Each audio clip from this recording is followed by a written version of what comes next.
Créé en 2020 par l'ONG Malachi, le PROFAC, autrement dit le Programme des femmes actives et citoyennes, a décidé en ce mi-juin 2024 de militer pour une mobilisation citoyenne tout en s'inscrivant avec le concours du ministre des Affaires étrangères dans une vaste campagne d'information et d'éducation civique et citoyenne à travers les artères de la capitale provinciale de l'Ogooué-Maritime.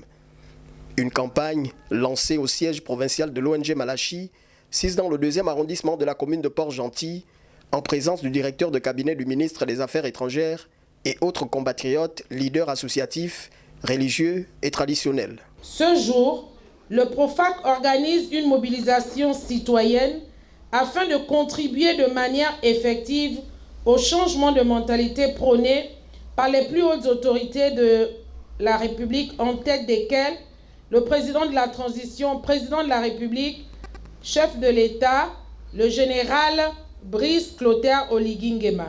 Pour donner une plus-value à sa communication, la présidente fondatrice du PROFAC se devait de revenir sur ces quelques précisions. Le chronogramme de la transition prévoit l'organisation d'un référendum. À cet effet, l'enrôlement des citoyens va démarrer dans les prochains jours. Il est alors nécessaire de rappeler aux citoyens qu'aller s'inscrire volontairement est un devoir et une condition préalable pour exercer son droit de vote. Comme le dit régulièrement le président de la République, le peuple est à la base de ce processus de transition.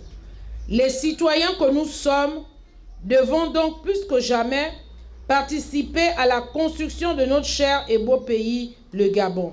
Au cours de cette séance de lancement, l'émissaire du ministre des Affaires étrangères a tenu à transmettre aux populations port-gentillaises les encouragements de son chef hiérarchique, Régis Onanga Ndiaye. Le ministre des Affaires étrangères nous y encourage tous à adhérer volontairement, et la présidente l'a si bien rappelé, ce n'est pas un enrôlement partisan. Il ne s'agit pas, vous ne vous enrôlez pour personne, mais vous vous enrôlez pour vous-même parce que vous voulez exister.